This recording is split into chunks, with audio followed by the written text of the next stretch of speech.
Así que vamos a Jeremías capítulo 28, Jeremías 28, versículo 16. El día de hoy vamos a ver el tema número 8 de la serie Falsos Profetas, un peligro que sigue latente. El título de la enseñanza del día de hoy es Los falsos profetas y la rebelión. Bueno, esta serie tenía, en un principio pensaba yo hacer unos 3, 4 temas, pero se ha estado extendiendo y creo que el Señor pues sigue hablando en nuestras vidas y estoy seguro de que lo seguirá haciendo. Hoy veremos el tema número 8 y tomamos como base Jeremías 28, 16, que dice así: Por tanto, así ha dicho Jehová, he aquí yo te quito de sobre la faz de la tierra, morirás en este año porque hablaste rebelión contra Jehová. Aquí aparece esta palabra clave, que es la palabra rebelión, la cual también aparece en el título de la enseñanza. ¿Y qué es rebelión? Quizás usted se pueda preguntar. Rebelión en el latín es la palabra rebelio y se asocia con oponer resistencia, sublevarse o faltar a la obediencia debida. La rebelión, por tanto, es un rechazo a la autoridad que puede ir desde la desobediencia civil hasta la resistencia armada. Esta desobediencia civil, pues en ella va incluida pues todos los requisitos para que la sociedad funcione en orden, ¿cierto? Veíamos el viernes que este mundo está bajo el maligno, pero aunque está bajo el maligno hay ciertas reglas para que la sociedad funcione de manera ordenada, de manera que están estas leyes civiles, las cuales cuando se rechazan pues está incurriendo en rebelión y obviamente hay un castigo a esta resistencia acerca de la desobediencia civil, pero también llega un punto de la resistencia armada, ¿no? El levantarse contra un gobierno. En el hebreo la palabra rebelión es la palabra saurau, y significa desviarse, significa desertar, significa apostatar. Ayer platicaba con un hermano y me contaba la experiencia en su país, cómo en su país había unas personas quienes se enlistaron para hacer el servicio militar, para entrar al ejército, y resulta que cuando vieron que pues no era como que estar en hoteles 5 estrellas y todo esto, comidas de gourmet y todo, pues como que dijeron, ¿sabes qué? Mejor no, ahí muere, y desertaron. Eso es la palabra apostasía o saurau en hebreo, que es desertar, es apostatar. Vimos ya un poquito de este concepto en Deuteronomio 13. Ahí aparece este concepto de desertar, de apostatar, de rebelarse. Dice Deuteronomio 13, 16: Si te incitare tu hermano, hijo de tu madre, o tu hijo, tu hija, tu mujer, o tu amigo íntimo, diciendo en secreto, vamos y sirvamos a dioses ajenos que ni tú ni tus padres conocisteis. Ahí aparece este concepto saurau, que es apostatar, que es rebelarse contra Dios, en este caso rebelarse contra Dios yendo en pos de otros dioses ajenos. Se asocia entonces con rebelión contra Dios. En la Biblia, el primero en rebelarse, no por orden cronológico en la Biblia, sino históricamente, el primero en rebelarse todos sabemos quién fue. Sabemos que fue aquel ángel lucero de la mañana, quien intentó ocupar el lugar de Dios. Y eso lo vemos en Isaías 14, 13. Ese fue el primero en rebelarse contra Dios y obviamente arrastró con él a una gran parte de los ángeles. Dice Isaías 14, 13, tú que decías en tu corazón, ahí comienza la rebeldía, comienza en el corazón. Tú que decías en tu corazón, subiré al cielo, en lo alto, junto a las estrellas de Dios levantaré mi trono. Bueno, un sueño en grande, ¿no? Y en el monte del testimonio me sentaré, a los lados del norte, sobre las alturas de las nubes subiré y seré semejante al Altísimo. Comienza desde el corazón y aclaro que Dios no creó a Satanás. Dios creó a un lucero de la mañana, Luzbel, a un ángel protector, a un querubín protector, el cual desde su corazón planeó todo esto, ponerse en el lugar de Dios y arrastró consigo a otros. Satanás se rebeló contra Dios, o Luzbel se rebeló contra Dios, y esto nos sorprende seguramente. Quizás tú digas, ¿quién puede atreverse a hacer cosas semejante? ¿Quién se puede atrever a rebelarse, a ir en contra del mismo Dios? Bueno, pues sí, Satanás. ¿Y sabes algo? Como hombres pecadores tendemos a rebelarnos contra Dios. Eso está en nuestra naturaleza. Los incrédulos, aquellos quienes no han reconocido al Señor Jesucristo como su Salvador y como su Señor, los que no son convertidos, por naturaleza son enemigos de Dios. Y nosotros lo éramos también, así lo dice Colosenses 1:21. A lo mejor esto te suena un poco fuerte, y si tú no te has encontrado con Cristo, o alguien quien nos vea puede decir: no, yo no soy enemigo de Dios, entre Él y yo todo bien, yo no me meto con Él, Él no se mete conmigo y todo bien. No, la Biblia dice que todo aquel quien no ha rendido su vida a Cristo es por naturaleza enemigo de Dios, se rebela contra Dios de forma natural. Ahora, por un lado aquí ya tenemos al príncipe de este siglo, a Satanás, quien obviamente opera, por un lado, con los incrédulos, quienes ya están bajo su dominio. ¿Qué es lo único que hace? Lo único que hace es darles cuerda, ¿no? O sea, es pues de alguna manera influir en ellos un poquito para que continúen allí en esas tinieblas, para que no les resplandezca la luz, veíamos el viernes. Y no hay mucho esfuerzo en eso. Y por otro lado, en los hijos de Dios, ¿qué pasa con los hijos de Dios? ¿Cómo opera Satanás en los hijos de Dios? Porque sí opera. El apóstol Pablo dijo en la segunda carta a los Corintios, dijo: para que Satanás no gane ventaja sobre vosotros, pues no ignoramos sus maquinaciones. Y le está hablando Pablo, el apóstol Pablo, a la iglesia de Dios que está en Corinto. Entonces sí hay una influencia o una oposición de Satanás con los creyentes, pero con los creyentes no es tan fácil como aquellos quienes están bajo su dominio. ¿Sí me estoy comunicando? Los que están bajo su dominio, pues a través de su sistema solamente les influye un poquito, pero con los hijos de Dios ahí sí se la ve un poco más complicada. Ahí sí tiene que crear maquinaciones, crear planes. Estas maquinaciones tienen el propósito de desviarlos del camino de la obediencia a Dios. Mis hermanos, Satanás no está interesado en hacer que el que está dirigiendo la alabanza se equivoque, o que el cable de la guitarra se hizo un ruido, ¡oh, el diablo! No. Lo que Satanás planea para con los creyentes no son esas cosas. Esas son circunstancias, son cosas cotidianas. Lo que hace Satanás es tratar de desviar a los creyentes de esta sumisión, de esta obediencia a Dios, para que vayan en contra de Dios, para que se rebelen contra Dios y le desobedezcan. Es con la palabra de Dios con la que nosotros somos santificados. Y este concepto santificación debemos de tenerlo bien claro. No es que vamos a tener una aureolita y vamos a estar así como con túnicas largas. Santificación es lo más práctico que nos podemos imaginar. Santificación es parecernos cada vez más a Cristo. Eso es santificación. Y no en lo físico, no en el atuendo, sino parecernos en carácter. Diga carácter. No confundamos tampoco el carácter con el temperamento. Todos tenemos un temperamento, unos somos un poco más acelerados, otros más tranquilos y así, otros más sentimentales. Eso es el temperamento.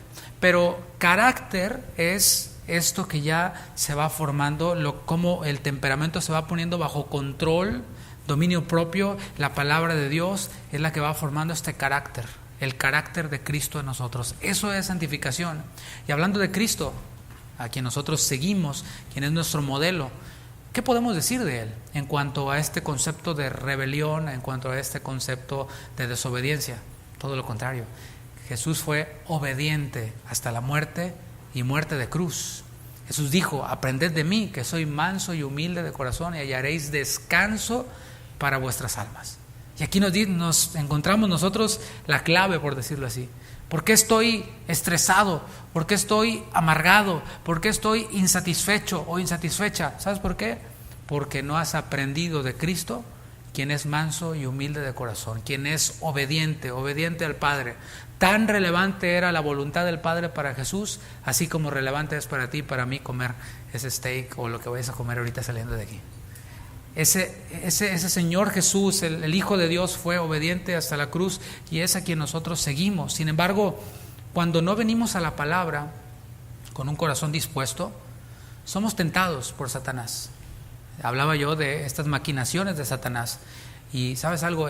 Dentro de estas maquinaciones también a veces él utiliza la misma palabra, la misma escritura. Desde el principio, desde el Génesis, vemos cómo tentó a Eva. ¿Y sabes con qué la tentó? Con la palabra de Dios. No la palabra escrita, porque no había palabra escrita, pero sí con la palabra hablada de Dios. Le dijo la serpiente a Eva: con que Dios dijo que no comas de nada. Entonces la serpiente pues empieza en esta maquinación y Eva responde: no, pues dijo que podíamos comer de todo menos del árbol. No van a morir, no moriréis, sino que sabe Dios que si comen de ese árbol van a ser igual que Él, Entonces les ofrece esto la serpiente por medio de las maquinaciones usando la misma palabra de Dios. ¿Y qué pasó? Todos ya sabemos la historia, ¿no? Eva comió y le dio a su esposo y el esposo comió. Y estamos aquí tú y yo. Pero el segundo Adán, que es Cristo, de quien acabo de mencionar, él fue obediente hasta la muerte de cruz. Él no sucumbió ante la tentación de Satanás. Y mis hermanos, cuando hablamos de Jesús siendo tentado, siendo probado, no estamos hablando de que Cristo pudiera pecar o pudiera fallar. Cuando unos ingenieros construyen un puente, ¿verdad? Un puente larguísimo, lo prueban, pero no lo prueban para ver si se cae, lo prueban para comprobar que está bien hecho y que no va a pasar nada. Es lo que hace, es lo que hizo Jesús cuando fue tentado en el desierto. Dice que fue llevado por el Espíritu al desierto, y allí en el desierto, después de 40 días de no comer, dice la palabra que Satanás le tentó y le dijo: si eres hijo de Dios, di que estas piedras se conviertan en pan. Mis hermanos, todos sabemos que Jesús podía hacer eso, pero él respondió y dijo: escrito está. Entonces Satanás dijo: bueno, nos ponemos bíblicos, y las maquinaciones de Satanás, ¿te fijas cómo incluyen también la escritura? Y torció la escritura usando el Salmo 91 y le dijo: bueno, tírate de aquí. Ahí dice en el Salmo 91, ¿no?, que a sus ángeles va a mandar cerca de ti para que no resbale tu pie. Entonces el Señor respondió: escrito está. Él no sucumbió ante la tentación, pero cuando nosotros no venimos a la palabra con un espíritu dócil, dispuesto, somos tentados. Somos tentados para utilizar la palabra y respaldar nuestra desobediencia, respaldar nuestra rebelión contra Dios. No olvidemos, como dije, que Satanás usa también la escritura, y hay hombres quienes se dejan usar con Satanás. Veíamos el viernes cómo hacer equipo con Satanás para que no le resplandezca la luz del sol, la luz de Cristo a los incrédulos. Bueno, hay quienes se dejan usar por él, hacen equipo con él, hablando como de parte de Dios para alimentar la concupiscencia del hombre, para alimentar esos deseos que van en contra de la palabra y meter así al hombre, al creyente, al camino y al terreno de la rebelión contra Dios. Estamos viendo los profetas en el Antiguo Testamento, y cuando hablamos de profetas en el Antiguo Testamento, vemos que ellos tenían una gran influencia sobre el país. La influencia que ellos tenían nacional era una influencia poderosa. Ellos de hecho tenían una responsabilidad, la responsabilidad de guiar al pueblo. Eran algo así como el eco de la voz de Dios. Dios hablaba y ellos tenían la responsabilidad de duplicar ese mensaje que oían de Dios para con el pueblo. Así que era una responsabilidad fuerte, ¿no crees? Veamos lo que dice 2 de Crónicas, capítulo 20, versículo 20. 2 de Crónicas 20, 20.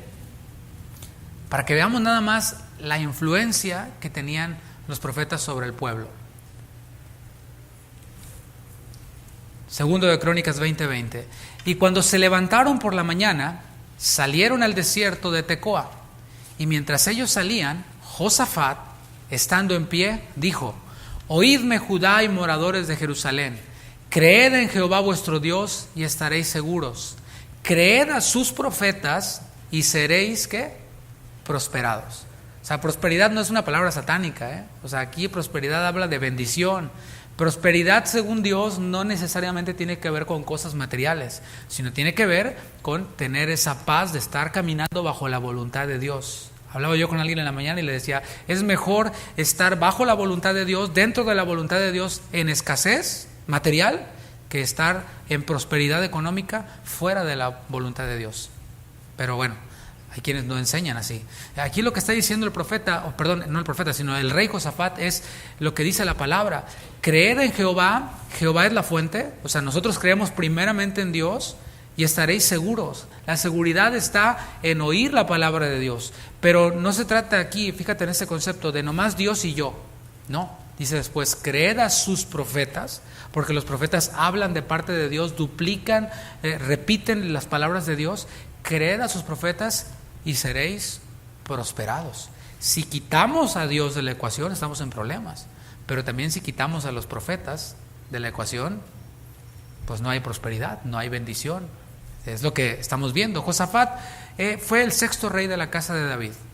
Él estaba refiriéndose a los profetas, pero si te fijas en el texto dice: creed a sus profetas, a los profetas de Dios, no a cualquier profeta. ¿Quiénes eran los profetas del tiempo de Josafat? Pues ahí, para que te des una idea, nada más y nada menos que Elías. O sea, valía la pena creer a lo que Elías dijera, ¿no? Estaba Micaías, a quien también ya hemos visto, o sea, también profetas de Dios. Sabíamos que, y sabemos que Elías y Micaías pues iban a ser profetas fieles, quienes iban a hablar tal y cual recibían de parte de Dios ese mensaje. Así de importantes eran los profetas. Ellos tenían la capacidad de bendecir al pueblo y tenían también la capacidad de desviar al pueblo, de bendecirlo guiándolo hacia la obediencia a la palabra o de desviarlos y llevarlos hacia la rebelión. Ahora, desviar al pueblo, mis hermanos, es lo más fácil del mundo. Desviar al pueblo era y sigue siendo lo más fácil del mundo. ¿Qué es lo que tenían que hacer los profetas si querían desviar al pueblo? Simplemente decirles lo que querían oír. ¿Te acuerdas que lo vimos con el mismo Micaías? No, pues ese nada más me profetiza mal. Pero los otros decían lo que ellos querían oír. Jesús lo puso de esta forma: el camino ancho. Ese camino ancho, pues es bien fácil hablarlo, es bien fácil enseñarlo. Yo ni tendría que estudiar. Si se tratara de hablar del camino ancho y de lo que ustedes quisieran escuchar, yo ni tendría que estudiar absolutamente nada. Nada más me pongo aquí a hablar y a endulzarles el oído. Fíjate lo que dice un libro hablando de esta influencia de un líder religioso. Este libro se llama Construcción Social de la Realidad. Es un libro de sociología, ¿no? Estudiando el comportamiento humano. Dice, cuando una persona respetada que tiene un rol sagrado dice algo, o sea, un sacerdote, un líder religioso, eso puede ser un poderoso legitimador. O sea, un gobierno que se basa en algún líder religioso para respaldar su discurso, ¿no? Puede ser un poderoso legitimador, aun cuando no haya una justificación racional para tal postura. El simple hecho de que una persona, y esto lo reconoce el mundo, por eso me lo traje, el mundo reconoce que hay líderes religiosos que son de influencia en la sociedad, que son de influencia en el pueblo. Y dice aquí, aunque no tenga ningún sentido ni justificación racional aquella postura que están planteando. Vamos con los textos base. El profeta Jeremías ya había descrito cómo era la condición de los profetas de su época. Esto lo vimos en Jeremías 23. Ya vimos que la condición de Jerusalén, la condición de Judá, era crítica. El rey Joacim y el pueblo rechazaron abiertamente todas las reformas que trajo el rey Josías, el rey previo.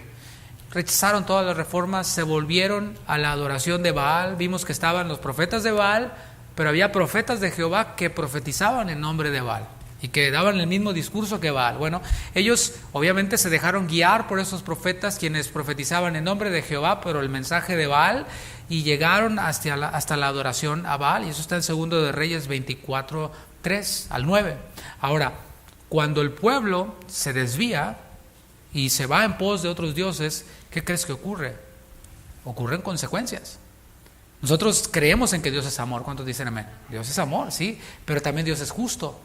Dios es justo y Dios no deja sin castigo al culpable. No dará Él por inocente al culpable. ¿Cuál fue la consecuencia de que el pueblo de Dios rechazara las reformas del rey Josías y que se volvieran hacia la adoración a Baal? La consecuencia fue que 11,000 ciudadanos de Babilonia fueron deportados. 11,000 ciudadanos de Israel fueron deportados hacia Babilonia, junto con el rey Joaquín, el hijo de Joacim. El texto que leímos ahí en Jeremías 28 nos coloca bajo el reinado de Sedequías. Él era el rey de Judá. El nombre original de Sedequías era Matanías y tiene un significado. Los nombres en la Biblia tienen un significado. El significado del nombre Matanías es don de Jehová, regalo de Jehová.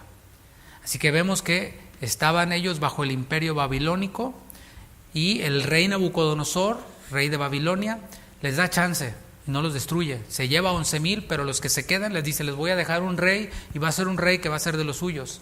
Y el mismo rey Nabucodonosor lo coloca como rey a este rey llamado Matanías, don de Jehová, al cual le cambia el nombre por Sedequías, que significa, ¿sabes qué? La justicia de Jehová. ¿Qué tal? De ser el don de Jehová a ser la justicia de Jehová. Yo te pregunto, ¿cuál quieres? ¿El don de Jehová o la justicia de Jehová? Yo quiero el don. Uno de los principales desafíos de Sedequías, ya estando bajo el gobierno, pues fue armar su gabinete. Porque, piénsalo, habían 11,000 fuera, él estaba en un pueblo bien emproblemado, bajo el imperio de Babilonia. Su autoridad inmediata era el rey Nabucodonosor, un rey pagano, babilónico. Y el problema para él, las consecuencias para él, o los desafíos, quiero decir, para él, eran el armar su gabinete. ¿Por qué? Porque no tenía de dónde echar mano.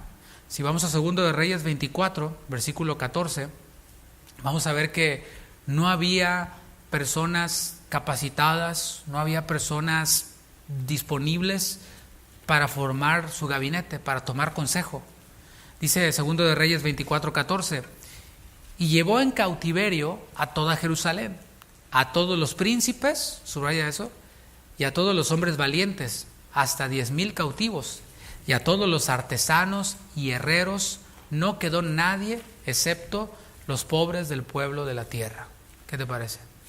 Así que cuando Sedequías trata de armar su gabinete, dice, pues no hay nada, no hay príncipes, no hay valientes, nomás había unos cuantos ahí pobres, ¿no? La situación para él era difícil, porque mira, cuando no hay decisiones que tomar, pues ¿para qué quieres consejeros? ¿Cierto? Cuando todo está bien, dices, no necesito consejo de nadie porque yo ya sé qué es lo que tengo que hacer. No necesitas consejo para ir a tu trabajo porque ya sabes qué ruta tomar, por ejemplo, ¿no? Pero la situación de Israel era crítica. Ellos estaban ante la decisión, por ejemplo, de nos enfrentamos a Babilonia y echamos mano de Egipto para enfrentarlos, o nos sujetamos al imperio de Babilonia. ¿Qué hacemos?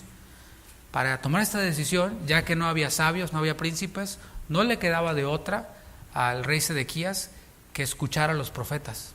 O sea, ya era de un asunto político a un asunto religioso. A los únicos que tenía era a los profetas. El problema es que en aquel tiempo los profetas pues no eran muy buenos, que digamos. Ya lo vimos en el capítulo 23 de Jeremías. Los profetas más populares de aquel tiempo motivaban al pueblo. Ellos les hacían sentir que si no habían sido llevados deportados o cautivos a Babilonia, era porque eran muy buenos. No, miren, a ustedes Dios los ama tanto que no los deportaron a Babilonia, se quedaron aquí. Ese era el mensaje de los profetas más populares de aquel tiempo, de los cuales tendría que echar mano Sedequías. Ellos les decían, miren, Dios los ama tanto que no se los llevó cautivos a Babilonia. Ellos les hacían sentir que el templo era sinónimo de la bendición de Dios. El templo permanece en pie y no serán destruidos. Ustedes son indestructibles. ¿Por qué? Porque el templo sigue allí y Dios pues no puede ser destruido porque Él habita ahí en el templo. Y esto, mis hermanos, es algo que no ha cambiado. Es un mensaje popular hasta el día de hoy. Si no te va tan mal como a otros, pues es porque eres una buena persona. Es un mensaje que prevalece, ¿no? Mira nada más, muchos dicen, ¿no? ¿Cómo soy? ¿Cómo vivo? Hago lo que me da la gana, ni me congrego. Mira, hago lo que me da la gana y no me va tan mal. Dios me ama. A otros Dios les dice que se congreguen. A otros Dios les dice que se sujeten a sus maridos. A otros Dios les dice esto y aquello. Pero a mí no, porque yo soy la consentida de Dios, dicen algunas hermanitas por ahí, ¿no? A otros les va rete mal, pero no, mira, yo como soy, así Dios me ama, porque yo soy el consentido del Señor. Yo soy bien especial, yo soy inquebrantable. Los profetas más populares de aquel tiempo, pero no solo eso, los hechiceros y los agoreros enseñaban que no era necesario corregir nada en sus caminos. ¿No te suena familiar esto? No necesitas corregir nada, todo está bien. Solamente haces poor decisions de vez en cuando, pero todo bien, no necesitas cambiar nada. Ellos enseñaban que no tenían que servir a Babilonia. Y es interesante que tanto los profetas como los agoreros y como los hechiceros les motivaban a esto. No, nosotros no tenemos que servir a Babilonia, para nada. Solamente basta con que echemos mano de cualquier recurso para triunfar, incluso pedir ayuda a Egipto. Era un mensaje de el fin justifica los medios. Si es por tu bien, si es por tu prosperidad, no importa lo que hagas, no importa que vayas en contra del gobierno, no importa que transgredas la palabra, si el fin es bueno, pues vale la pena el medio que sea. Esto es lo que enseñaban los agoreros, los hechiceros, pero también los profetas, algunos de ellos, los más populares. Ellos enseñaban que aquellos utensilios que se llevaron los de Babilonia los utensilios del templo, se los llevaron a Babilonia. Ellos decían, van a regresar los utensilios, vamos a triunfar, vamos a prosperar. ¿Arrepentirse? No, triunfar. Este era el mensaje más popular de los profetas de aquel tiempo, los que tenían más views en aquel tiempo, ¿no? Y esto es algo que tampoco ha cambiado.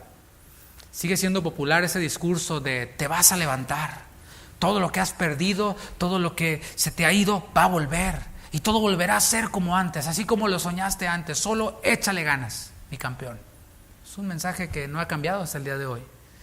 Y vamos a ver ahora en el capítulo 28, ahora sí, la aparición de un profeta, pero vamos a ponerle profeta entre comillas hasta aquí, ¿no? Un profeta de estos, de los que tenían este mismo discurso. Y vamos a analizar su mensaje, vamos a analizar su actitud, vamos a analizar su encuentro con el verdadero mensaje de Dios en ese tiempo y vamos a analizar también su final, vamos a observar su final. Leamos Jeremías 28, versículo 1. Aconteció en el mismo año, en el principio del reinado de Sedequías, rey de Judá, en el año cuarto, en el quinto mes, que Ananías, hijo de Azur, ahí está el personaje que vamos a ver, profeta que era de Gabaón, me habló en la casa de Jehová delante de los sacerdotes y de todo el pueblo, diciendo, así habló Jehová de los ejércitos, Dios de Israel, diciendo, quebranté el yugo del rey de Babilonia. Dentro de 2 años haré volver a este lugar todos los utensilios de la casa de Jehová que Nabucodonosor, rey de Babilonia, tomó de este lugar para llevarlos a Babilonia. Y yo haré volver a este lugar a Jeconías, hijo de Joacim, rey de Judá, y a todos los transportados de Judá que entraron en Babilonia, dice Jehová, porque yo quebrantaré el yugo del rey de Babilonia. Y todos, amén, aleluya. Ananías estaba afirmando su mensaje con toda seguridad. Y esto es algo que vemos aquí, ¿no? La pregunta es, ¿en qué se basaba Ananías para dar este mensaje con tanta seguridad? Y cuando vemos la historia universal, que por cierto concuerda con la Biblia, porque la Biblia es inspirada por Dios, hemos visto que no nos dice cuentitos, sino que los personajes que aparecen aquí son personajes que la historia respalda. Hubo un reino de Babilonia, hubo un rey llamado Nabucodonosor, y cuando nosotros vemos la historia en paralelo, nos damos cuenta de que en este tiempo Nabucodonosor no tenía una muy buena relación con otras naciones. Había otras naciones que tenían bronca con Nabucodonosor. Y seguramente Ananías pues andaba checando los diarios, las noticias, y vio que Nabucodonosor pues tenía problemita por aquí con una nación y con otra. Hizo su matemática y dijo, seguramente este rey y este otro rey se van a unir, el pueblo de Israel se le une a estos otros reinos, le dan en la torre a Nabucodonosor y todo vuelve a ser como antes. De allí saca su profecía, seguramente Ananías, por eso lo da con tanta seguridad. Sin embargo, Ananías decía que Dios le había dicho esto. O sea, no decía, a mí se me hace, yo calculo que esto va a ser, no. Él calculó, vio y luego dijo, Dios me dijo. Él dijo que el yugo de Babilonia sería quebrado. Él dijo que los utensilios que se llevaron los babilonios regresarían a su lugar de origen. Él dijo que el rey de Judá y los deportados iban a volver. E incluso se aventuró a dar un lapso de 2 años. Dijo, en 2 años así va a ser. Y eso, mis hermanos, era precisamente lo que el pueblo quería oír. Era un pueblo que había gozado de una gloria que le dio David, Salomón, ¿sí? Y que ahora estaban en problemas, estaban bajo el yugo de Nabucodonosor. Les vendría de maravilla que todo volviera a la normalidad, que todo volviera a ser de gloria como era antes, que todo esto venía pues como anillo al dedo, era lo que todos deseaban. Y esta transmisión del mensaje de este profeta Ananías tuvo que ser sazonada con efusividad, ¿no? O sea, así como con mucha fe, así como un lenguaje de fe. ¿Saben qué? El yugo será quebrantado y los utensilios volverán y todo. Sí, tuvo que ser así como que para ponerle más sabor al asunto, ¿no? Y esto resulta cómodo para nosotros decirle a una persona que está enfrentando una crisis, todo va a salir bien, tú sigue adelante. O sea, es parte de nuestra naturaleza. Parte de nuestra naturaleza humana tiene esta empatía por la persona que está pasando por un problema. Y ahí tienes a la persona que está pasando por un problema y está llorando y como que te empatizas, ¿no? Y como que hasta te dan ganas de llorar, de ver llorar al otro. Y vas y como que de manera natural le dices, todo va a salir bien. Bueno, eso está en nuestra naturaleza. El empatizar es bueno. Sin embargo, no podemos aventurarnos así nada más, porque esa persona puede estar sufriendo como consecuencia de sus malas acciones. Y no a cualquiera le podemos decir, todo va a salir bien, échale ganas, adelante. No podemos. Ahora, hay quienes, movidos por esas buenas intenciones y por esa empatía, involucran a Dios y dicen cosas como, mira, estos buenos deseos que tienen, los sazonan con palabra de Dios y le dicen, mira, todo obra para bien, todas las cosas ayudan para bien. Sí, mi hermano, pero a los que aman a Dios, dice Romanos 8:28, no a todos. O sea, ese todo obra para bien está reservado para los que aman a Dios. O sea, si no amas a Dios, y ese amar a Dios no es de, ay, qué bonito, yo sí lo amo mucho. No. Jesús dijo, si me amáis, guardad mis mandamientos. Entonces, los que aman a Dios, los que guardan sus mandamientos, para eso está reservado ese, todas las cosas ayudan a bien. No para el marido que dejó a su esposa o cambió la de 40 por 2 de 20 y anda de adúltero, y después la esposa lo deja y le pone a llorar, y no le puedes decir a ese, todo ayuda para bien. No, mijo. O sea, arrepiéntase. Ese es el mensaje. ¿Te fijas cómo? Eso es solo un ejemplo de cómo no podemos decirle a cualquiera, todo va a salir bien, échale ganas. La Biblia dice que te arrepientas. Y hay quienes se aventuran a decir, así te dice el Señor. Esto, y a darle una palabra de que yo te voy a sacar de esto y te voy a regresar como eras antes y te voy a bendecir. Hay quienes se aventuran. Sin embargo, volviendo con Sedequías, con este rey y con el profeta al cual estamos analizando, había unos pocos quienes tenían un mensaje muy distinto al de Ananías y al de los profetas más populares de aquel tiempo. Uno de ellos es Jeremías, de quien estamos estudiando en este libro, el autor de este libro, ¿no? Otro de ellos es un profeta llamado Urías. Si vas conmigo una paginita atrás, al capítulo 26, versículo 20, nos vamos a encontrar con este otro profeta, el cual tenía un mensaje muy diferente al mensaje de los profetas más populares, de los agoreros, de los brujos, que también daban su mensaje, ¿no? El horóscopo, lo que fuera. Dice Jeremías 26:20, hubo también un hombre que profetizaba en nombre de Jehová, Urías, hijo de Semaías, de Kiriat Jeraim, el cual profetizó contra esta ciudad y contra esta tierra, subraya ese contra, conforme a todas las palabras de Jeremías. Y oyeron sus palabras el rey Joacim y todos sus grandes y todos sus príncipes, y el rey, ¿qué dice? Lo invitó a cenar, ¿no?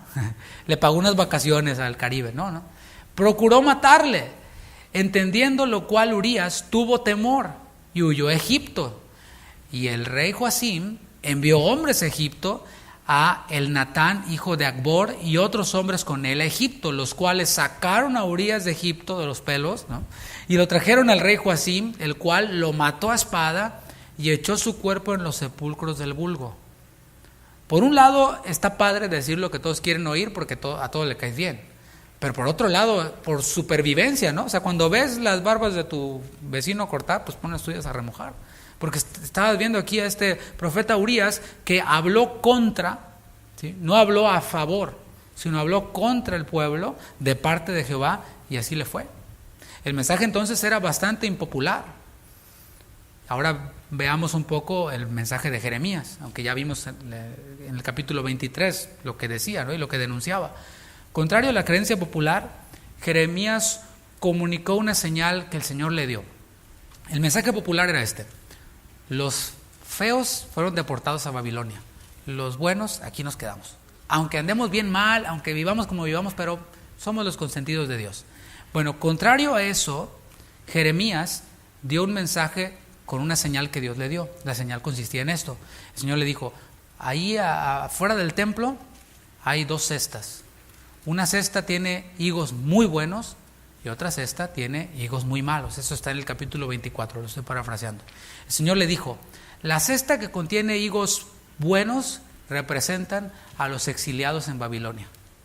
Y la cesta que contiene los higos malos representan a Sedequías, a sus príncipes y a todo el pueblo que se quedó allí con ustedes.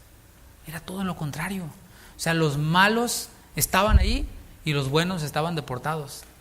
¿Qué pasó? ¿A quién le hacemos caso? Contrario también a la enseñanza popular, Jeremías comunicó un mensaje de parte de Dios en el cual él iba a destruir el templo si ellos no se arrepentían. El mensaje popular vimos que era, no, somos inquebrantables. Ahí está el templo, ahí está Dios está con nosotros, no hay nada que arreglar, seguimos adelante. Pero contrario a eso, en el capítulo 26, ese sí lo vamos a ver, capítulo 26, versículos del 1 al 7, aquí leemos lo que el Señor les dijo de parte de Jeremías. Dice Jeremías 26, 1: En el principio del reinado de Joacim, hijo de Josías, rey de Judá, vino esta palabra de Jehová diciendo: Así ha dicho Jehová, ponte en el atrio de la casa de Jehová y habla a todas las ciudades de Judá que vienen para adorar en la casa de Jehová. Todas las palabras que yo te mandé, hablarles. No retengas palabra. Quizá oigan y se vuelvan cada uno de su mal camino, y me arrepentiré yo del mal que pienso hacerles por la maldad de sus obras. Les dirás, pues así ha dicho Jehová: si no me oyereis para andar en mi ley, la cual puse ante vosotros, para atender a las palabras de mis siervos los profetas, que yo os envío desde temprano y sin cesar, a los cuales no habéis oído, yo pondré esta casa como Silo. A ver, vamos a poner un paréntesis ahí. Leemos Silo y tenemos que conectarlo con 1 de Samuel. Aquel sacerdote llamado Elí, que era un sacerdote perverso, y no solo perverso, sino que además era negligente, y el cual tenía unos hijos que eran de lo peor. Fornicaban con las mujeres ahí en el mismo templo. Bueno, un desastre. ¿Qué ocurrió? Que el Señor trajo disciplina sobre ellos. Cayó muerto este sacerdote llamado Elí, los hijos también fueron muertos primeramente, pero eso no fue lo más grave. Lo más grave fue que el arca de la presencia de Jehová fue llevada por los filisteos. Y ocurre esta frase que dice ahí: y Cabot, la gloria de Jehová se ha ido. O sea, no fue una destrucción como tal del templo. El templo estaba ahí, pero la gloria de Jehová ya no estaba ahí. Entonces, cuando trae esta referencia de poner esta casa como Silo, es decir, mi presencia se irá. Ya no van a contar con mi bendición. Esta ciudad, continuamos leyendo, y esta ciudad la pondré por maldición a todas las naciones de la tierra. Y los sacerdotes, los profetas y todo el pueblo oyeron a Jeremías hablar estas palabras en la casa de Jehová. Todos las oyeron. Nadie podía decir, no, pues yo no fui, yo no supe, no sé qué pasó. En ese momento, mis hermanos, el pueblo de Dios estaba bajo la longanimidad de Dios. ¿Qué es longanimidad? Porque a lo mejor no es una palabra muy familiar para nosotros. Longanimidad es esto: alguien hace algo que no debe hacer y merece un castigo. ¿Estamos bien? Pero no lo recibe. Entonces a eso le llamamos paciencia, ¿verdad? Esa sí la conocemos toda.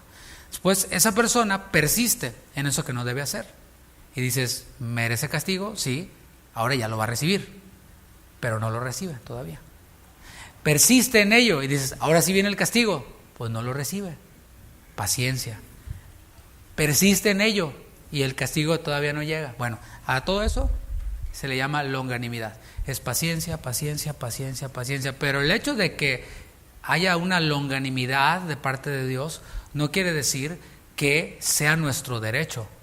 La paciencia de Dios no es nuestro derecho. La longanimidad de Dios tampoco es nuestro derecho. Bueno, ellos creían que esa longanimidad de Dios era su derecho por ser del pueblo de Dios. Ellos decían, bueno, Dios habita en el templo y no le va a pasar nada al templo, y mientras que esté el templo ahí, nosotros tenemos buena suerte. Así lo veían ellos. Dios no se puede destruir a sí mismo, o no puede permitir destruirse, pero ¿qué crees?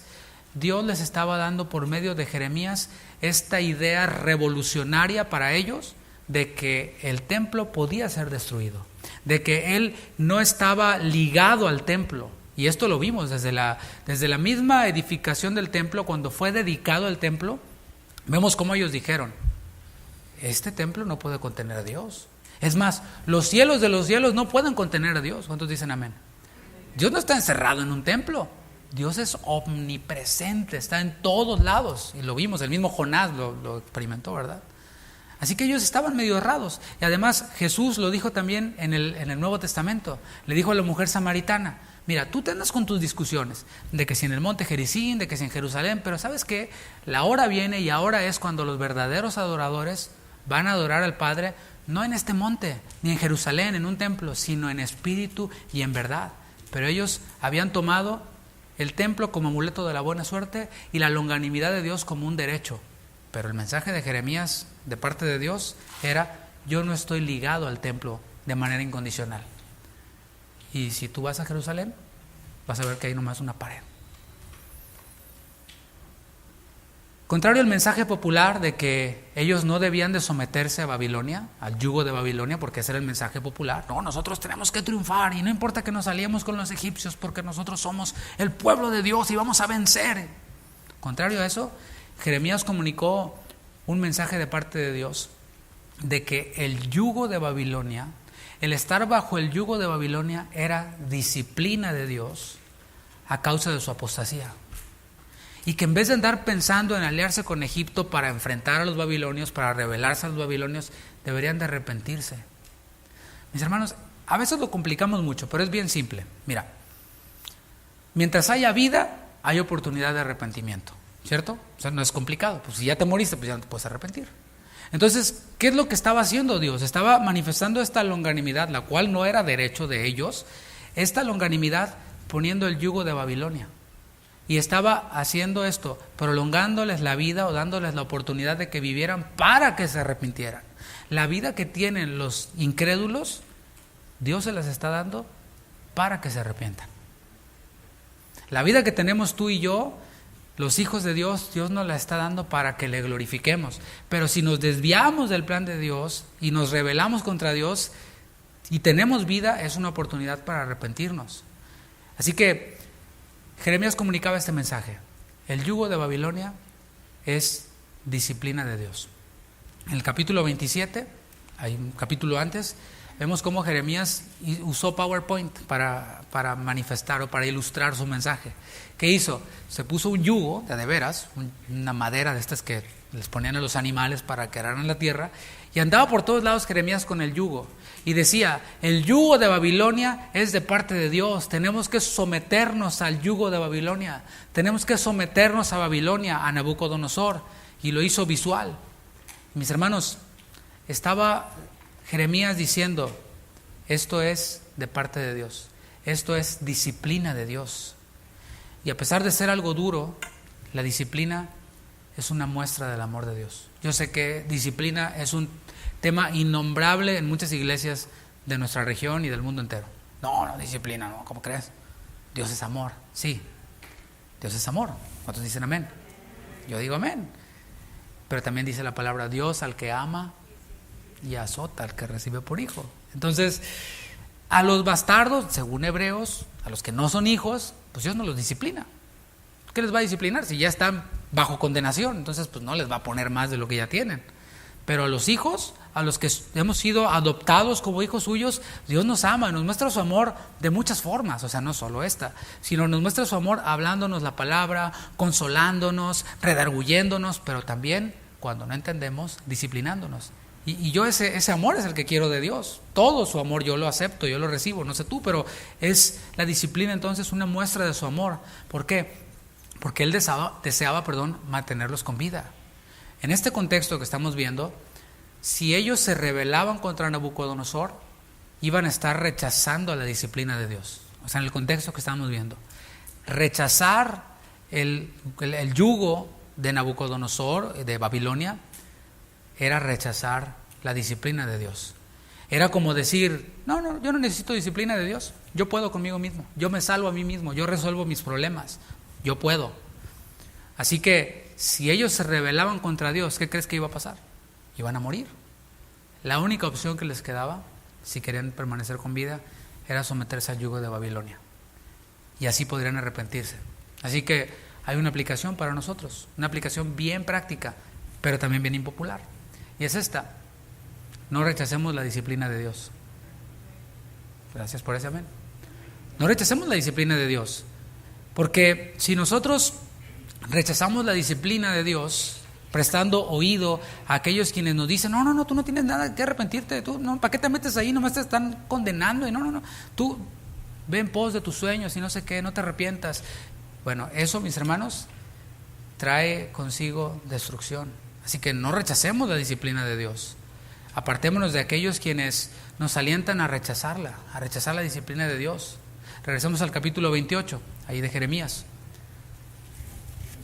Entonces vimos cómo este profeta Ananías da este mensaje optimista, ¿no? Bien intencionado y bien optimista, y lo hace delante de los sacerdotes, delante del pueblo, y vemos cómo, ahora vamos a ver, en el versículo 6, cómo reacciona Jeremías. Dice Jeremías 28, versículo 6. Y dijo el profeta Jeremías: amén, así lo haga Jehová. ¿Qué tal? ¿Cuál era el mensaje de Ananías? El yugo será quitado, los utensilios serán devueltos y la gloria volverá, ¿no? Pues Jeremías dice: amén, así lo haga Jehová. Confirme Jehová tus palabras, con las cuales profetizaste que los utensilios de la casa de Jehová y todos los deportados o transportados han de ser devueltos de Babilonia a este lugar. Amén. O sea, a menudo ocurre como que esta idea de que aquel quien comunica el mensaje de Dios, que es un mensaje de acusación la mayoría de las veces, como que tiene el deseo de que sean destruidas las personas. Mis hermanos, esto no es así. A menudo los verdaderos profetas son acusados de ser negativos. Platicaba hace tiempo, no sé si fue en esta serie, pero lo voy a volver a repetir porque viene el caso, de un mensaje que recibí por medio de una red social. Este mensaje venía de parte de un pastor al cual yo conozco de hace muchos años y nos perdimos la pista. Entonces no sabía yo nada de él y él nada de mí. Por su mensaje pude saberlo. Entonces recibo el mensaje de él, mira, y lo veo. Y me dice: ya vi que andas con ese Chuy Olivares. Me dice. Yo, no, así le pone así, no. Ese es bien negativo, nada le parece. Te hubiera sido, que me empieza a nombrar con otros profetas de la prosperidad, ¿no? Te hubiera sido con este, pero con todos menos con Chuy Olivares. Pues yo le respondí y le puse, ja, qué buena broma, ¿no?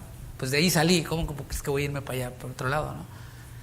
Y mis hermanos, esa es la idea que muchos tienen, que los que predican la palabra de Dios tal y como es, son personas negativas, amargadas, aguafiestas, que no nos dejan cumplir nuestros sueños y que les desean el mal a otros.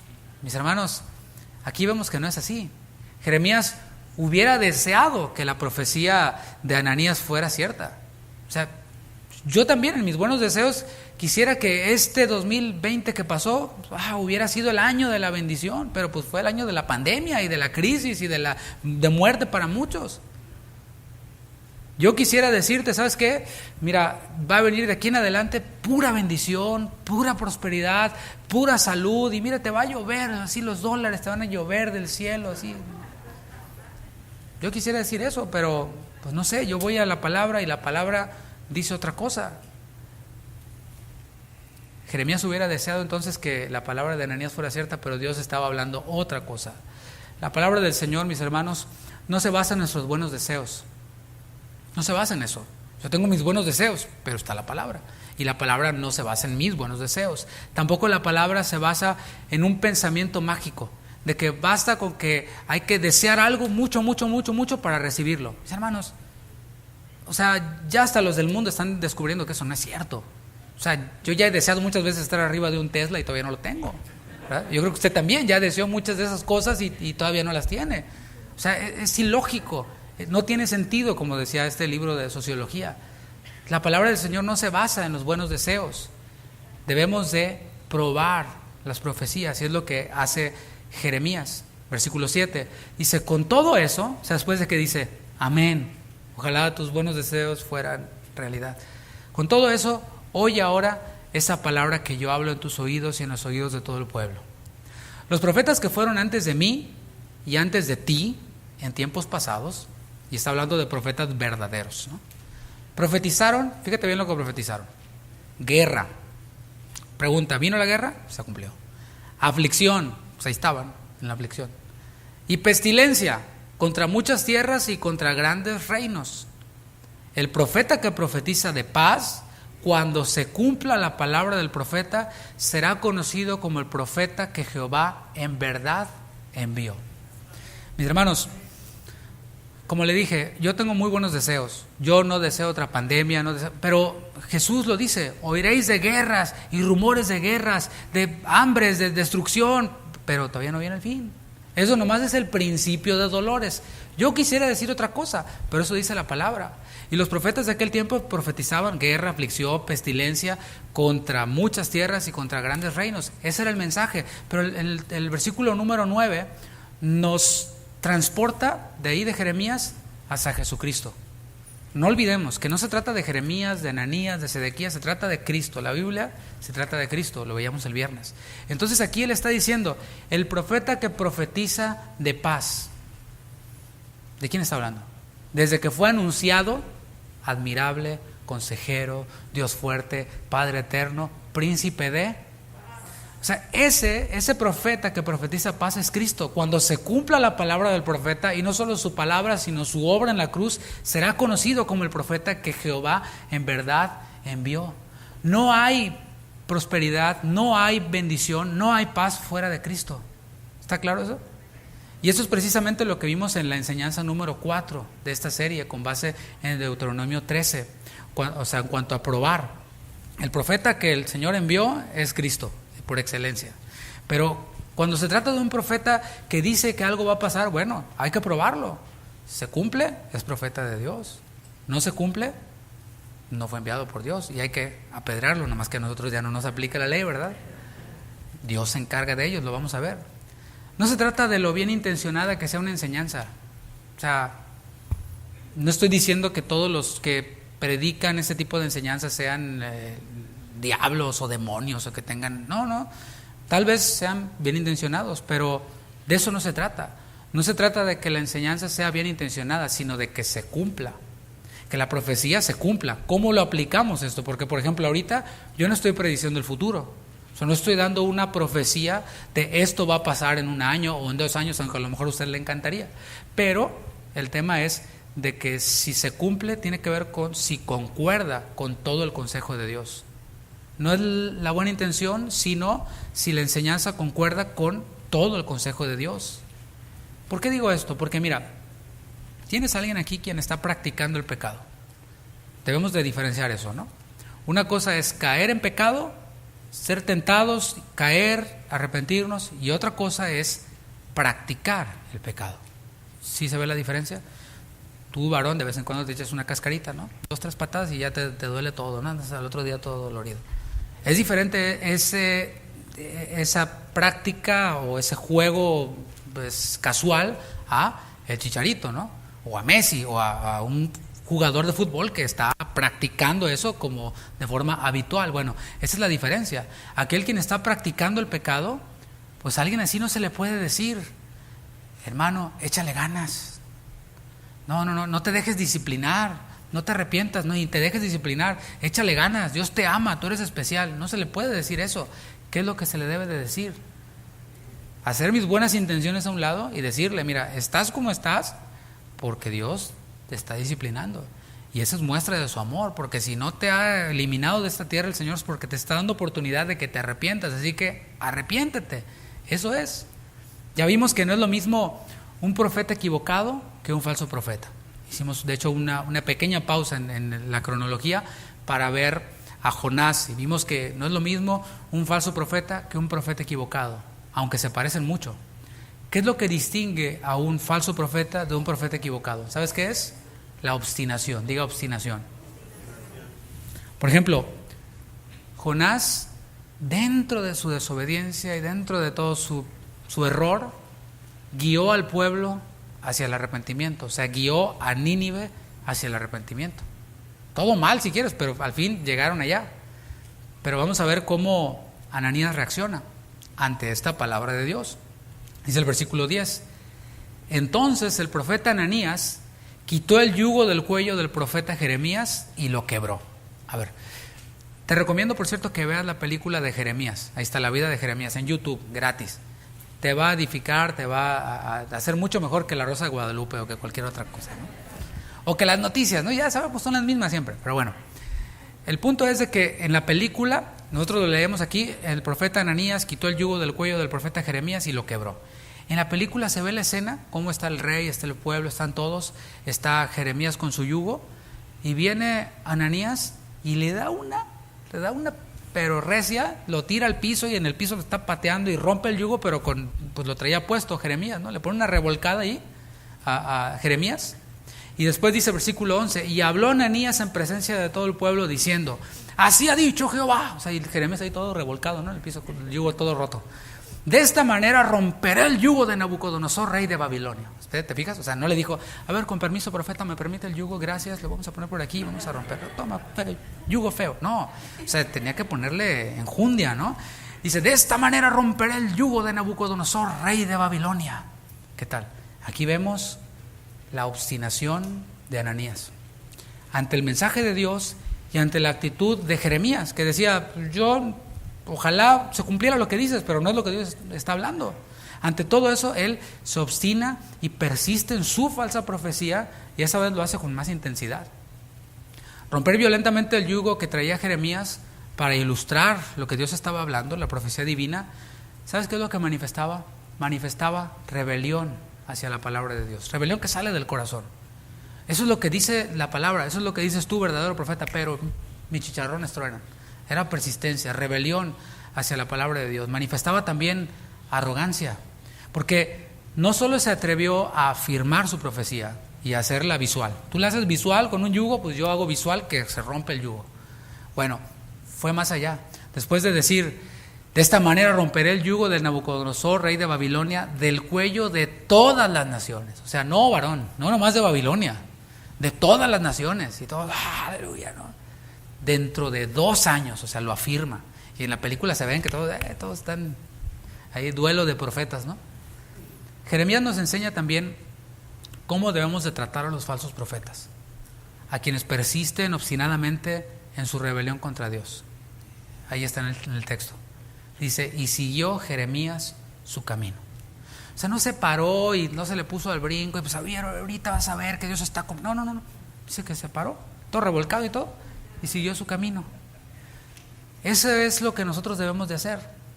Tenemos que continuar con el llamado de Dios para con nosotros.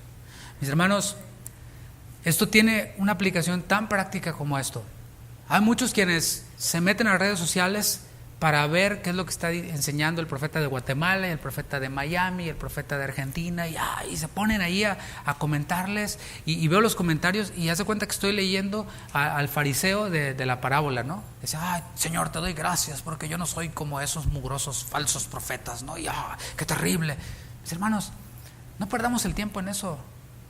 Hacer eso también es un error. La palabra dice que el siervo de Dios no debe ser contencioso, porque todavía sorprende más ver esos videos que alguien se tomó el tiempo de hacerlos, de publicarlos y de reaccionar y meterse y ver en los comentarios a siervos de Dios, a pastores, a ministros comentando, no, pues sí, y peleándose con otro en Facebook, pastores. Dices tú, ¿en serio? Ahí te encargo a la iglesia cómo está, cómo están las ovejas.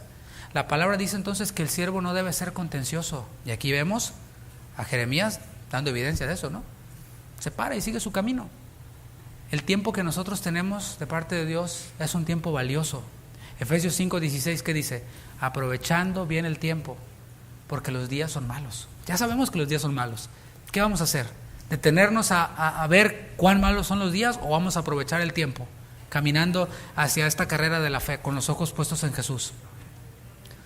Esos pastores que se la pasan haciendo videos de denuncia y reaccionando, videoreacciones, mejor que se pongan a estudiar, ¿no? Para predicarle a su iglesia. Mejor que se pongan a aconsejar a hermanos que tienen necesidad. Mejor que se pongan a orar, que aprovechen bien el tiempo, es lo que estoy diciendo. Porque yo hasta ahora nunca vi a nadie en los comentarios que diga, es cierto, me arrepiento de mis pecados, yo andaba en eso y salgo de ahí. No, mis hermanos, es el Espíritu Santo por medio de su palabra. La palabra de Dios es la que trae convicción de pecado. Así que, ¿qué es lo que trae convicción? ¿Denunciar y estar apuntando y esto, o predicar la sana doctrina? Pues claro, es obvio, ¿no? Y el apóstol Pablo le dijo a Timoteo, en 1 Timoteo 4:13, entre tanto que voy, ocupa tu tiempo, ocúpate en andarte metiendo en redes sociales, haciéndote un video, 3 videos al día y para monetizar y reaccionando para que todos te exalten, como usted sí es el paladín de la sana doctrina. No, dijo, entre tanto que voy, ocúpate en la lectura, la exhortación y la enseñanza. No descuides el don que hay en ti, que te fue dado mediante profecía con la imposición de las manos del presbiterio. Así que todos vamos a dar cuentas de lo que hicimos con nuestro tiempo. Y los ministros también. A ver, mijo, te la pasaste ahí nomás haciendo tus videitos para que te aplaudan. No, ocúpate de la lectura, la exhortación y la enseñanza. Jeremías entonces va siguiendo su camino, resistiéndose a reaccionar con su propio ímpetu, se resiste a reaccionar, pero ¿sabes algo? El Señor lo mueve a hablar algo más. Dice el versículo 12. Y después que el profeta Ananías rompió el yugo del cuello del profeta Jeremías, vino palabra de Jehová a Jeremías, diciendo, lo imaginas, ahí va en su camino, ve y habla a Ananías diciendo, así ha dicho Jehová, yugos de madera quebraste, mas en vez de ellos harás yugos de hierro. Porque así ha dicho Jehová de los ejércitos, Dios de Israel, yugo de hierro pues puse sobre el cuello de todas estas naciones para que sirvan a Nabucodonosor, rey de Babilonia, y han de servirle, y aún también le he dado las bestias del campo. Entonces dijo el profeta Jeremías al profeta Ananías, ahora oye, Ananías, Jehová no te envió, y tú has hecho confiar en mentira a este pueblo. ¿Qué tal? Él no reaccionó con su reacción, reaccionó con lo que la palabra de Dios vino a él. Simplemente le dijo, yo te podría decir otra cosa, pero esto es lo que te dice Dios, Jehová no te envió, y tú has hecho confiar en mentira a este pueblo. Y allí queda Ananías expuesto delante del pueblo, delante del rey, delante de todos, como alguien quien se estaba aventurando a ir por su propia cuenta, sin el respaldo de Dios, como alguien quien guiaba al pueblo a una falsa confianza, a una falsa esperanza. Versículo 16, para que veamos cómo es Dios quien se encarga de los falsos profetas. No dice tampoco que Jeremías lo haya agarrado a patadas ni nada, simplemente le dijo lo que Dios le dijo que dijera. Versículo 16, por tanto, así ha dicho Jehová, he aquí, yo te quito de sobre la faz de la tierra, morirás en este año porque hablaste, ¿qué? Rebelión contra Jehová. Pero estaba hablando, así dice Jehová, estaba dando un mensaje bien intencionado, un mensaje positivo, pero era un mensaje de rebelión. Será Dios, mis hermanos, quien quite a los falsos profetas. Por más que ellos traten de levantarse, por más que traten de levantar su imagen y todo esto, será Dios quien los quite. Fíjate cómo trabaja Dios. Ananías se aventuró a ponerle tiempo. Es decir, en 2 años todo esto, van a regresar los exiliados, van a regresar los utensilios y vamos a tener la gloria que teníamos antes. ¡Aleluya! ¿Sí? 2 años dijo, pero el Señor le dijo, en 1 año tú te vas a morir. ¿Cuál era el motivo por el cual iba a morir? El motivo era alentar al rey Sedequías a que traicionara a Nabucodonosor. Fíjate cómo viene todo en el mismo paquete. Dios no te envía, dices mentira, hablas rebelión, pero dentro del mismo paquete está la traición. ¿Por qué? Porque vimos al principio que Nabucodonosor fue el que puso a Sedequías. Era un rey vasallo y este profeta Ananías estaba diciéndole, rebélate contra aquel quien tuvo confianza en ti, por decirlo así. Dios no obra dentro de la traición. ¿Usted cree que Dios obra dentro de la traición? Por supuesto que no. Sin embargo, hay quienes traicionan y dicen que Dios les dijo. Pues quién sabe cuál Dios. Alentar al pueblo a rechazar la disciplina de Dios era lo que estaba haciendo también este profeta, diciéndoles, rebélense contra el rey pagano que Dios está usando para que se arrepientan. Y lo dice al final, porque hablaste rebelión contra Jehová. En la Nueva Traducción Viviente dice, porque te rebelaste contra el Señor. Ahora, ¿qué pasó con el rey? ¿Se habrá dejado guiar por lo que el profeta Ananías le decía? Ahí tenía él la palabra de Jeremías y la palabra de Ananías. Él escogía. Ahora, mis hermanos, Jeremías previamente había dicho, si no se arrepienten van a ser llevados cautivos a Babilonia. 11,000 ya estaban en Babilonia. Entonces, el profeta que hablare cosa y que se cumpla, ese es un verdadero profeta. Y allí estaba Jeremías. Ellos estaban viviendo bajo el cumplimiento de la profecía que Jeremías había dado. ¿Y qué hizo el rey Sedequías? Se dejó guiar hacia la rebelión por este falso profeta. Dice 2 de Reyes 24:20: vino pues la ira de Jehová contra Jerusalén y Judá, hasta que los echó de su presencia, y Sedequías se rebeló contra el rey de Babilonia. Tuvo la decisión en sus manos, tenía todo el material para juzgar y se fue detrás de la rebelión. Ahora, vamos a ver cómo terminó el rey Sedequías, después de que se rebeló contra el rey de Babilonia y como consecuencia se rebeló contra Dios. Dice 2 de Reyes 25:6: preso pues el rey, le trajeron al rey de Babilonia en Ribla y pronunciaron contra él sentencia. ¿Te imaginas? Sedequías, alentado por este mensaje optimista, se aventura a rebelarse contra el rey y lo capturan. Y ahí está delante del rey Nabucodonosor. Y Nabucodonosor diciéndole: ¿qué onda? Pues yo te puse, yo confié en ti y me traicionaste. Versículo 7: degollaron a los hijos de Sedequías en presencia suya.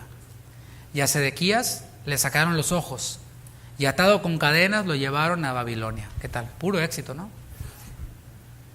Ahora, ¿qué pasó con Ananías?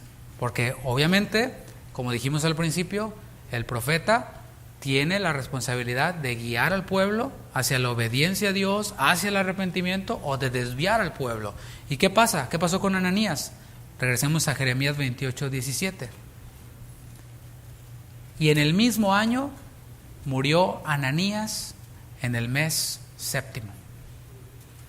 Mis hermanos, hemos visto que la prueba más básica para un profeta es que se cumpla lo que profetizó. Jeremías ya profetizó el cautiverio a Babilonia, se estaba cumpliendo. Ahora profetiza que Ananías en un año iba a morir, cuando él dijo que en 2 años todo iba a volver a la normalidad, y muere en un año. Se está cumpliendo, se cumplió lo que profetizó Jeremías. Y para concluir, me gustaría concluir usando el bosquejo del verdadero profeta, recordando las primeras enseñanzas. El bosquejo de un verdadero profeta consta en acusar. Y esto es lo que hemos estado haciendo.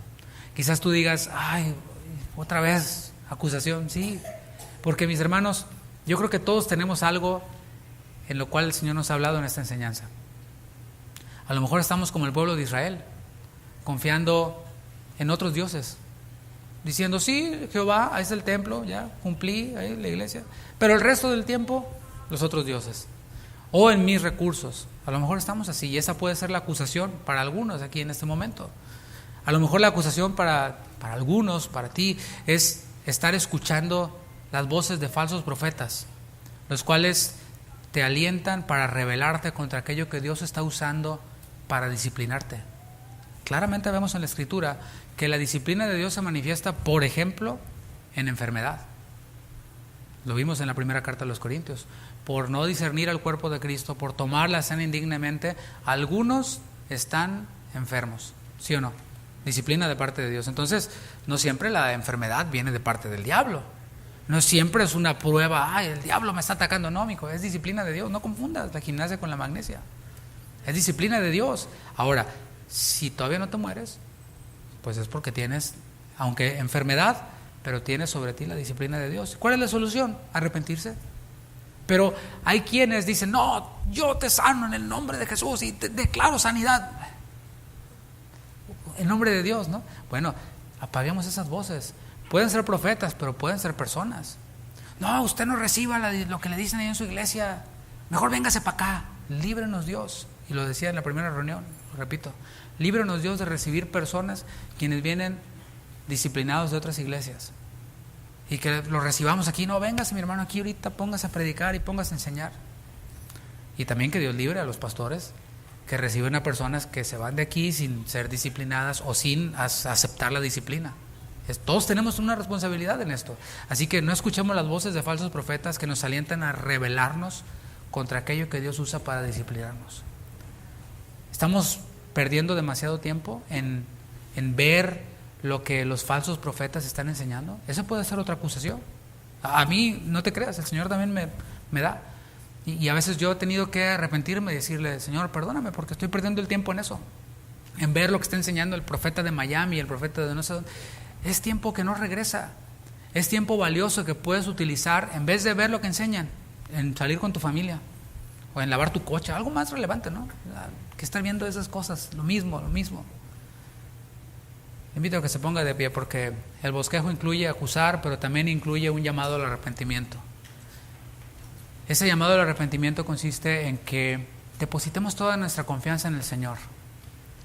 No nos valgamos de recursos que quizás tengan buena intención, pero que contradigan la palabra de Dios. Confiemos única y plenamente en Él. Confiemos única y plenamente en sus profetas verdaderos. Ok, si ya encontraste un lugar en donde te hablan la palabra tal y como va, pues creed en sus profetas y seréis prosperados. No escuchemos ni perdamos el tiempo en discusiones inútiles de que si esto y que si aquello, sino dejemos que sea el Señor quien se encargue de los falsos profetas. Dejemos que sea el Señor quien nos guíe y que vayamos nosotros en ese camino de la santificación.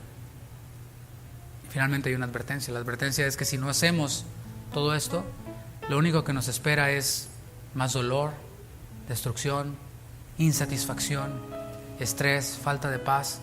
Pero mis hermanos, el Señor todo lo deja claro. Deja la mesa servida de su palabra y somos nosotros quienes venimos y somos alimentados y llenos por ella. Vamos a orar. Señor, gracias. Gracias porque en tu palabra tú nos adviertes, en tu palabra tú nos reprendes, nos exhortas y hasta nos disciplinas cuando persistimos. No queremos ver tu longanimidad y tu paciencia como un derecho.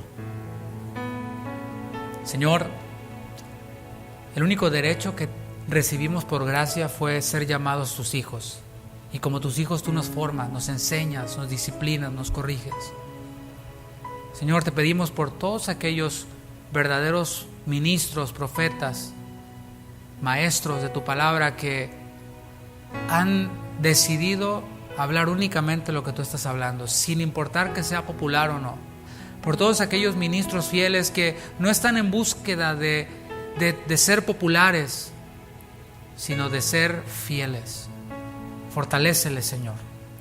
Fortalece a todo aquel ministro quien se está ocupando de la lectura, la exhortación y la enseñanza. Fiel. Bendícele, Señor. Y a nosotros, danos sabiduría para evaluar y juzgar las profecías y ver realmente lo que tú estás hablando, que concuerde con todo el consejo de Dios, con todo tu consejo, con todo el contexto de tu palabra. Siempre, Señor, habrá espacio para el arrepentimiento en nuestras vidas. Siempre habrá algo de lo que nos hemos de arrepentir. Pues como decía Pablo, no que lo haya alcanzado ya ni que ya sea perfecto. Pero una cosa hago, prosigo a la meta, al supremo llamamiento de Dios que es en Cristo Jesús. Señor, no queremos rebelarnos contra ti. Queremos ir en pos de la obediencia a ti, de la obediencia a tu palabra. Gracias, Señor. En el nombre de Jesús. Amén. Amén. Mis hermanos, que el Señor les bendiga. Que tengan un feliz domingo. Salude a alguien allá atrás de usted. Dígale que Dios te bendiga.